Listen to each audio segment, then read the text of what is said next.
నమస్కారం city news కి స్వాగతం. ముందుగా ముఖ్యాంశాలు.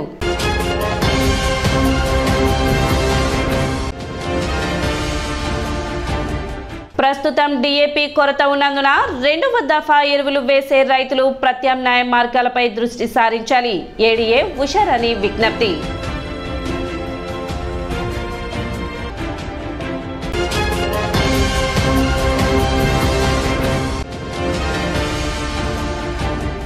పట్టణ శివాజీ చౌక్ లో ఆక్రమణలను తొలగించిన పురపాలక సంఘ అధికారులు.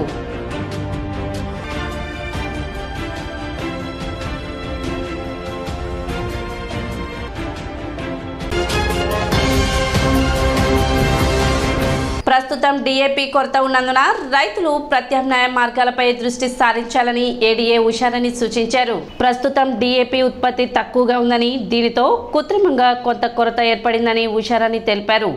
వ్యవసాయ శాఖ అధికారులు ఎప్పటికప్పుడు ఎరువులు అందుబాటులో ఉంచే విధంగా చర్యలు తీసుకుంటున్నామని, రైతులు ఆందోళన చెందవలసిన అవసరం లేదని తెలిపారు. ఈ వారం రోజుల్లో డిమాండ్ బాగా ఎక్కువగా వచ్చిందని, అయినా కూడా ప్రభుత్వం మార్క్ఫెడ్ ద్వారా రైతులు కోరిన మేర డిఏపిని పంపిణీ చేసినట్లు తెలిపారు. 170 మెట్రిక్ టన్నుల డిఏపిని తెనాలి మండల రైతులకు అందించినట్లు తెలిపారు. రెండవ దఫా డిఏపి వేసే రైతులు ప్రత్యామ్నాయ నానో యూరియా ఉపయోగించుకోవాలని ఆమె రైతులకు విజ్ఞప్తి చేశారు. ఈ సంవత్సరం ఈ సీజన్లో రైతులకు అవసరమైనటువంటి డిఏపి అనేది కొంత కొరత ఏర్పడింది. దానికి వివరణ ఏంటంటే, మనకి డిఏపి అనేది మరి బయట దేశాల్లో తయారై మనం ఇంపోర్ట్ చేసుకునేటువంటి ఎరువు ఇది. అయితే బయట తయారీ కంపెనీలు చాలా మట్టుకు ఈసారి షట్ డౌన్ అవ్వటాన్ని బట్టి డిఏపి తయారీయే తగ్గిపోయింది. కనుక ఉన్నటువంటి తక్కువ కంపెనీల నుంచి మనం ఇంపోర్ట్ చేసుకోవటంలో కొంత అంటే డిలే జరగటాన్ని బట్టి కృత్రిమంగా మనకి డిఏపి కొరత అనేది మనకి సంభవించింది. అయితే రైతు సోదరులు ఎవ్వరూ మరి ఆందోళన చెందాల్సిన అవసరం లేదు. మేము కూడా మీకు ఎప్పటికప్పుడు అందుబాటులో ఉండేటట్లు అన్ని ప్రయత్నాలు చేస్తున్నాము. మార్క్ఫెడ్ ద్వారా అలాగే ఇఫ్కో ద్వారా మరి రైతులకి మనం అడిగినంత వరకు ఎప్పటికప్పుడు మనకి అందుబాటులో ఉండేటట్లుగా సప్లైస్ ఇస్తున్నారు. ముఖ్యంగా ఈ 2-3 రోజుల్లో చూసుకుంటే మనకి 170 మెట్రిక్ టన్స్ డిఏపి మన మండలానికే ఇవ్వటం జరిగింది. ఎక్కడైతే రైతుల యొక్క డిమాండ్ ఎక్కువ ఉందో అక్కడ నుండి ఆర్ఎస్కేల ద్వారా కూడా మేము ఇండెంట్స్ పెట్టిస్తున్నాము. అలాగే ప్రైవేట్ డీలర్స్ దగ్గరకు కూడా వస్తూ ఉంది.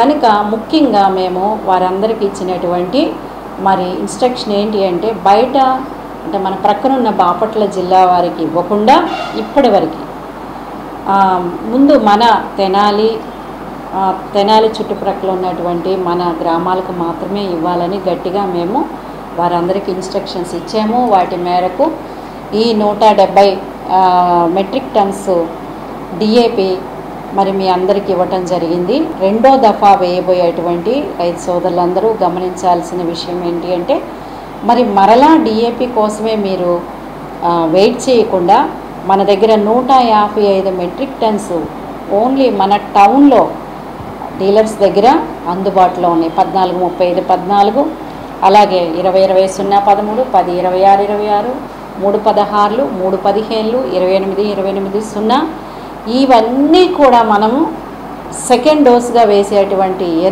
ఎరువులుగా మనం వాడుకోవచ్చు.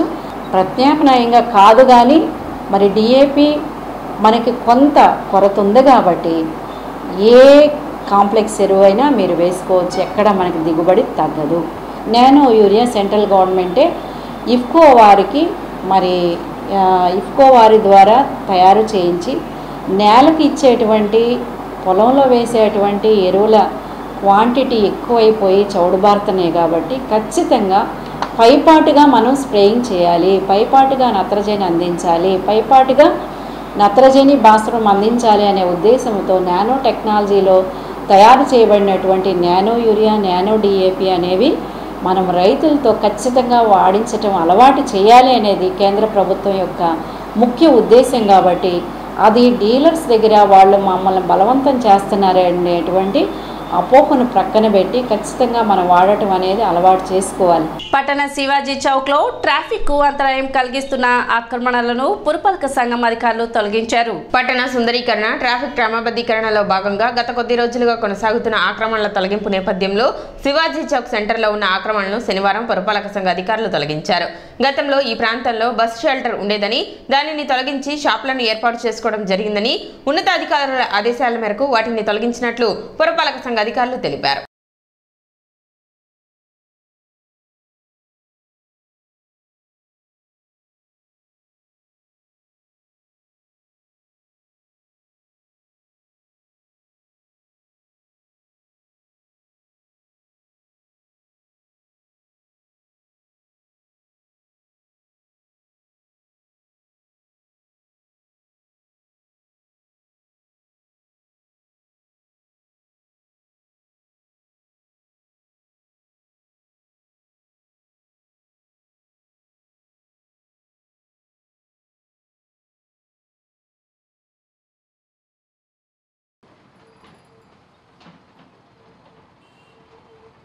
ఇప్పుడు ఈ 6వ వార్డు సంబంధించి పట్టణ సుందరీకరణలో భాగంగా పట్టణంలో ఎక్కడైతే ట్రాఫిక్ ఇబ్బందికరంగా ఉన్నదో అలాంటి ఎక్కడైనా కానీ ప్రజల అభిష్టం మేరకు తొలగించి దాన్ని సుందరీకరణలో ట్రాఫిక్ ఇబ్బందిగా లేకుండా చేయడానికి మేము చర్యలు తీసుకుంటున్నాము.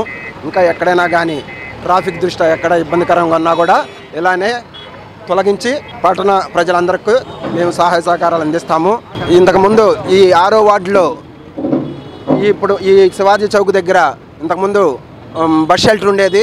ఆ బస్ షెల్టర్ను తొలగించి కొంతమంది వ్యక్తులు బస్ షెల్టర్ను తొలగించి అక్కడ షాపులు ఏర్పాటు చేశారు. ఇక్కడ ప్రజల అభిష్టం మేరకు 6వ వార్డు ప్రజలు కంప్లైంట్ మేరకు ఆ షాపులను తొలగించి ఇప్పుడు మళ్ళీ దానికి తదుపరి కమిషనర్ ఆదేశాల మేరకు ఆ ప్లేస్లో ఏం బస్ షెల్టర్ ఉన్నదో అవసరమో లేదో తర్వాత కౌన్సిల్ వారి నిర్ణయం మేరకు తదుపరి చర్యలు తీసుకుంటామని ఇందుమూలంగా తెలియజేస్తున్నాం. శ్రీ లక్ష్మీ పద్మావతి సమేత శ్రీ వెంకటేశ్వర స్వామి వారి దేవస్థానం వైకుంఠపురం శిఖర ప్రతిష్ట మహోత్సవాలు వైభవంగా నిర్వహించనున్నారు. శ్రీ లక్ష్మీ పద్మావతి సమేత శ్రీ వెంకటేశ్వర స్వామి వారి దేవాలయం నందు నూతనంగా నిర్మించిన శ్రీ స్వామి అమ్మవార్ల విమాన గోపురాల శిఖర ప్రతిష్ట, జీవధ్వజ శిఖర ప్రతిష్ట, శ్రీ స్వామి వారికి అమ్మవార్లకు శ్రీ భూవరాహ స్వామి వారికి కాలన్యాస మహోత్సవం మరియు శ్రీ హనుమత్ లక్ష్మణ సీతారామ స్వామి రుక్మిణి సహిత శ్రీకృష్ణ స్వామి వార్ల ఉత్సవ విగ్రహాల సంప్రోక్షణ, నూతనంగా నిర్మించిన శ్రీ హనుమత్ మందిరం నందు శ్రీ ప్రసన్నాంజనేయ స్వామి శిల విగ్రహ ప్రతిష్ట నిత్యాది కార్యక్రమాలు వైభవంగా నిర్వహించడం జరుగుతుందని, ఇందులో భాగంగా 26, 27, 28 3 రోజుల పాటు దేవస్థానం నందు విశేష పూజలు నిర్వహిస్తున్నట్లు ఆలయ కమిటీ సభ్యులు తెలిపారు. భక్తులు విశేష సంఖ్యలో పాల్గొని స్వామివారి కృపకు పాత్రలు కావాలని కోరారు. సమావేశంలో ఆలయ ఈవో తిమ్మానాయుడు, ఆలయ కమిటీ చైర్మన్ కుమ్మం సాయిబాబా, దుర్గా ప్రసాద్, నాగేశ్వరరావు, రవిశంకర్, శంకర్రావు, అలహరి రవికుమార్ తదితరులు పాల్గొన్నారు.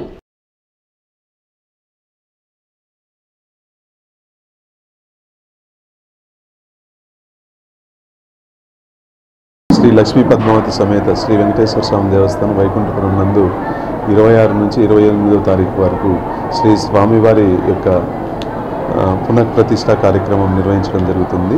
అందులో భాగంగా 26వ తారీఖున విశ్వసేన ఆరాధన, పుణ్యవక్షణం, అగ్ని ప్రతిష్టాపన కార్యక్రమంలో ఉదయం 8 గంటల నుంచి ప్రారంభమవుతాయి. మధ్యాహ్నము అన్నదాన కార్యక్రమం నిర్వహించబడుతుంది. సాయంత్రం అగ్నిహోమాది కార్యక్రమాలు నిర్వహిస్తారు.